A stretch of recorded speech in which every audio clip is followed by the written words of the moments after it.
Hi friends, Wednesday morning எங்கள் வீட்டாண்டெல்லாம் செம்ம காற்றடிச்சிட்ருக்கு.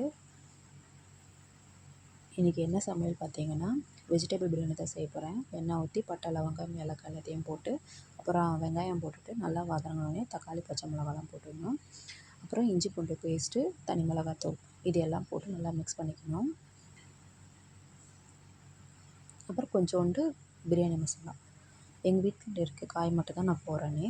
Beans, carrot, பட்டாணி, கொத்தமல்லி, புதினா அவ்வளோதான். இது எல்லாம் போட்டு மிக்ஸ் பண்ணிக்கணும். அப்புறம் கொஞ்சோண்டு தயிர் இதெல்லாம் போட்டு மிக்ஸ் பண்ணிவிட்டு, நான் சாப்பாட்டு அரிசியில் தான் இந்த வெஜிடபிள் பிரியாணி பண்ணுறேன். 1 டம்ளருக்கு 2 டம்ளர் தண்ணி ஊற்றிக்கணும். நல்லா கொதி வந்தோடனே ஒரு 1/2 லெமன் எடுத்து புழிஞ்சு விட்டுக்கோங்க.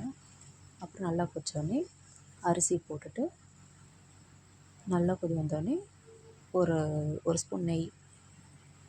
அப்புறம் இதுக்கு சைட் டிஷ் வந்து onion raita. Vegetable biryani ready ஆகிடுச்சு. இந்த வீடியோ உங்களுக்கு பிடிச்சிருந்துச்சுன்னா லைக் பண்ணுங்கள், ஷேர் பண்ணுங்கள், சப்ஸ்கிரைப் பண்ணுங்கள். பாய்.